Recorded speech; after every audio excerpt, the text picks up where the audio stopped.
Hello there, I'm Scotty, you're not, and welcome to the live edition of Scotty's review of Chernobyl Diaries. I'm just kidding. This isn't live, I haven't played anything.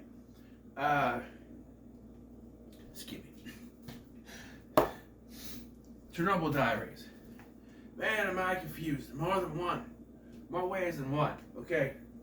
The ending of this movie is confusing, and put on this movie, and, said, okay, and then something happened. I was like, wait, what happened? Because when I put this on, I was under the idea this was a found footage movie. Because this is going to be one of the found footage movies on my list. In the ranking that I'm doing. Turns out, it's not a found footage movie. If I sound nasally, I have a cold. So just bear with me. I'm trying to push through these reviews and keep going. We'll see how far I can get, but if I sound nasally, I do have a cold. So, yeah. Anyway, it starts out like it's found footage with Jesse McCartney and his girlfriend Skylar from Paranormal Activity, Ghost Dimension. Yeah, Olivia Taylor Dudley. First of all, Jesse McCartney in a movie. Okay, fine. I know he did that WB show, Summerland, back in the day, but I didn't know he did more acting. Apparently he was in All My Children before he was in the band Dream Street, before he got his music career. So there's that, and then Olivia Taylor Dudley, she's a gorgeous woman. She is. And she plays his girlfriend, Natalie. He's Chris, she's Natalie, and they're on a trip with another chick whose name I don't know, to see Chris's brother, Wade from Friday the 13th, the remake, Paul, who lives in Kiev, Russia, or Ukraine, whatever. And so, yeah, they go there, they see him, and yes, I know I'm getting into the review, but like, this is still the plot I'm doing here. They go to see him, and he's like, hey, you know what? We should go on this extreme tour of Chernobyl, man. Let's go do it. I got this guy named Yuri. He's a big, tough Russian guy with lots of tattoos. He knows what to do. He won't die horribly, be the first one to die. You know, he's supposed to be the one that's a tough Russian dude. So we'll go with him. And then this Australian couple, hey, Mike, can we go with too? Sorry. And they're like, he's like, yeah, sure. You pay money, you go. Righteous. Crikey. And so they go out there and they get more than they bargained for. That's the plot crunch. I'm gonna sit down now. Good night. So yeah, so that's the plot crunch really. And we got Chris, Jesse McCartney's character, he's gonna propose to his girlfriend. I watched reviews of this and they keep referring to these characters as teenagers. They ain't teenagers. Dude wants to propose to his girlfriend. They're probably supposed to be mid-20s to early 30s. Jesse McCartney is my age, and in 2012, I was 25. So he was 25 at least. So, depending on, I don't know what his birthday is, but I was 25 by the time this came out. So he was either 24 or 25. So probably 24 when he was filming, 25 by the time it was out. So, there's that. Yeah, they're not teenagers. But yeah, they're on this thing. Like I said, the ending is confusing to me because it feels like the ending should have happened halfway through. So they go into Chernobyl, which, like, oh, there's high radiation levels, but I have this thing here, it's not a microphone, that a radiation device, it'll tell me if it gets too high and we can't go around in there, Like the beginning of the Godzilla reboot, with Bryan Cranston and Aaron Taylor Johnson are going through, and it's a Geiger meter, that's what it is. But they don't have anything, but there is some, it goes every once in a while just to let you know that, hey, we brought this, so this thing, woo, woo, woo. Yeah, it's going. So, yeah.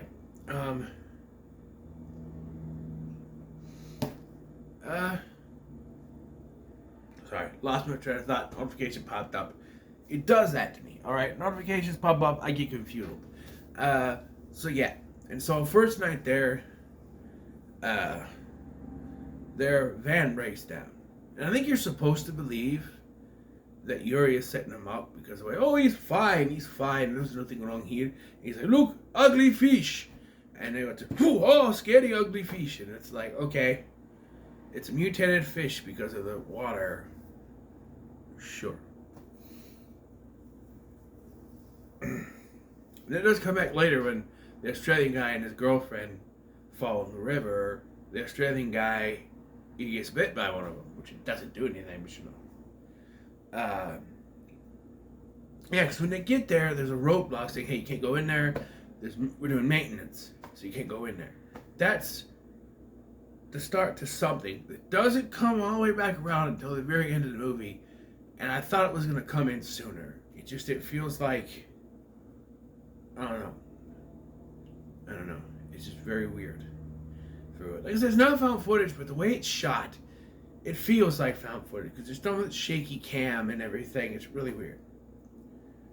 So, first night there, right? Yuri and Chris, they go off to look for help. And Chris comes hobbling back. He said there's a bunch of them. He won't say what it is because, you know, surprise for later. He got bit. He got attacked in the leg, and Yuri, they like totally attacked Yuri, so he's pretty much dead. Even though they say we gotta go look for him, he's dead. The next day, Paul, Michael, the Australian guy, and the Australian guy's girlfriend are like, okay, the other chick, the dark haired chick, I think goes with.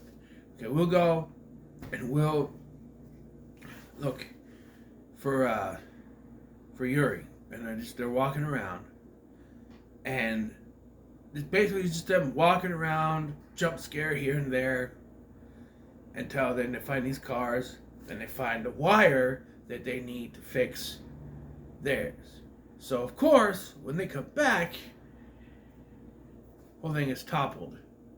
Wait, the Australian guy's girlfriend had to go with them, right? Or maybe that's the next day. At one point, it's just three of them. And then they go back. And then they go out again, but it's four of them this time. Leaving the other two. Oh, because they realize it doesn't work anymore and they have to go out and find something. So four of them go out. And then when they come back, it's turned over. So, yeah, someone found them, attacked them.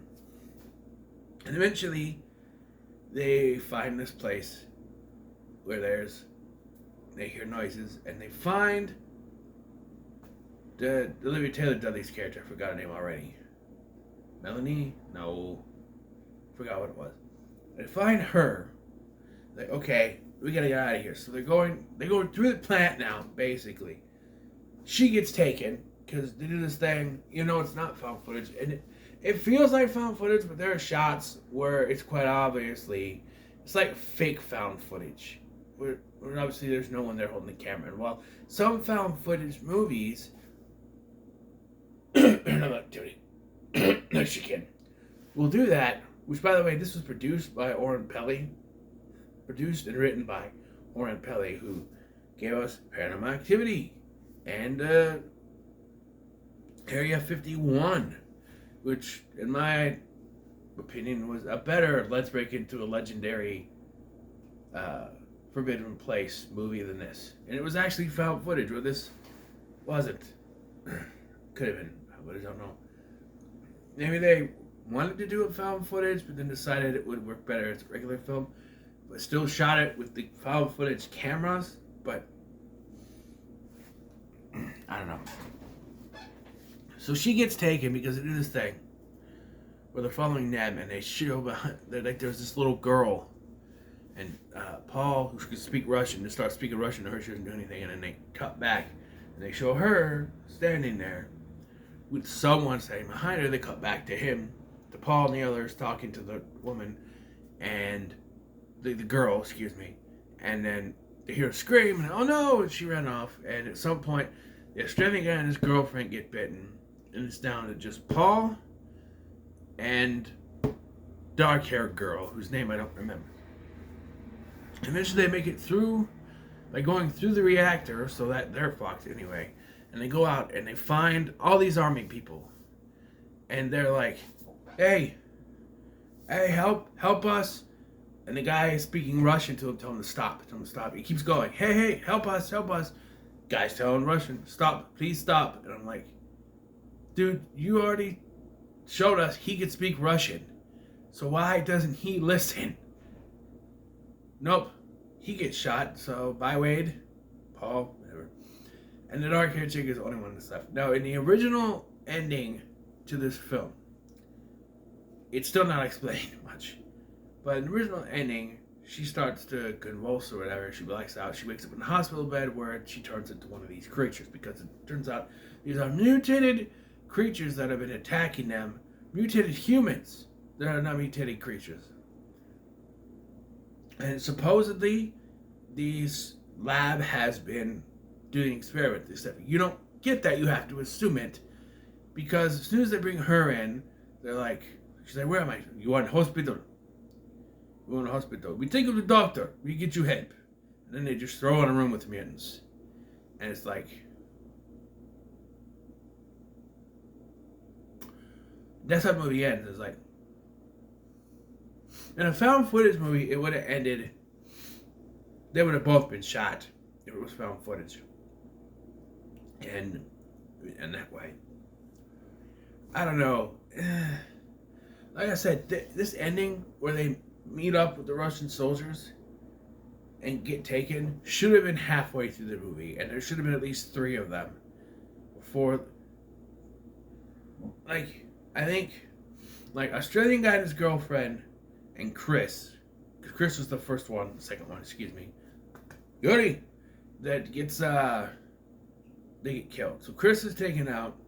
We're down to 3, right? The Australian guy, Michael, and his girlfriend, they're taken care of. So then you have Paul, dark-haired girl, and Jesse McCarthy's girlfriend. And you take them to the hospital, right? And then you're like, what's going on? They actually sit down and explain that there was experiments. They need to make sure that none of you were infected, right? So, they do tests, and they determine that, like, none of them are infected. Maybe they're down to 2. Those 2 are taken in halfway through the film. And we get these, we're not halfway, 3/4 of the way in. So there's at least like 10 minutes. So there's an explanation as to what's going on. What's going on is we have to do tests on you, make sure you're not infected. Stuff like that. The whole thing with this ending is that, she's seen what's going on. Obviously, they can make them sign something. You sign this, you not that. We won't say nothing. Sign it, everything. They're in the clear, they're not infected, and they get in a van. They're going to be taken back to society. And just as they're going, they think, "Oh, look, there we go, home sweet home." Like, they're, the signs of life. She moves out and attacks him, killing him, and she's shot down by the soldiers and film. It's a sudden, abrupt ending like the one you have, but at least we get fill-in information given to us, and we're not left over there going, "Well, what the hell just happened?" You know what I mean? And it's found footage style ending like this film sort of is, but it's fine. I'll give it a middle of the road. It's not terrible, but I'm in no hurry to watch it again. But yeah, middle of the road. So yeah, I was a little disappointed too that it's not actually a found footage film, because I was trying to beef up the we got for the list, but still got Spree coming up a couple days here. But yeah, so what are your thoughts